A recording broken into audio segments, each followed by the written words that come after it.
পার্বত্য চট্টগ্রামে শান্তি প্রতিষ্ঠায় ১৯৯৭ সালে জনসংহতি সমিতি জেএসএস এর সঙ্গে শান্তি চুক্তি করে তৎকালীন সরকার। ২ ডিসেম্বর খাগড়াছড়ি স্টেডিয়ামে অস্ত্র জমা দেয় সন্তুল আর্মা বাহিনীর কয়েক হাজার সদস্য। তবে স্থানীয়রা বলছেন, চুক্তির ২৭ বছরেও পাহাড়ে ফেরেনি কাঙ্ক্ষিত শান্তি।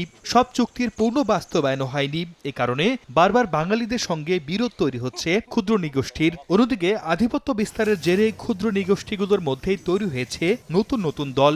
আর এসব দলের সদস্যদের বিরুদ্ধে চাঁদাবাজি, গুম, খুন ও রক্তক্ষয়ী সংঘাতে জড়ানোর অভিযোগ রয়েছে। পাহাড়ের সংঘাত ও বিভক্তি দূর করতে আঞ্চলিক দলগুলো শান্তি চুক্তির পূর্ণ বাস্তবায়নের দাবি করলেও সাংঘর্ষিক ধারাগুলো বাতিলের দাবি বাঙালি সংগঠনগুলোর। আমরা পার্বত্য অঞ্চলের পার্বত্যবাসী চাই যে বৈষম্য চুক্তি, পার্বত্য চুক্তি, কালো চুক্তি বাতিল করে পার্বত্য অঞ্চলের শান্তি ফিরে আনার জন্য। রাজনৈতিক পট পরিবর্তনের পর এখন চুক্তির মৌলিক ধারাগুলো বাস্তবায়নে অন্তর্বর্তী সরকারকে উদ্যোগ নিতে বলছেন ক্ষুদ্র নৃগোষ্ঠীর নেতারা।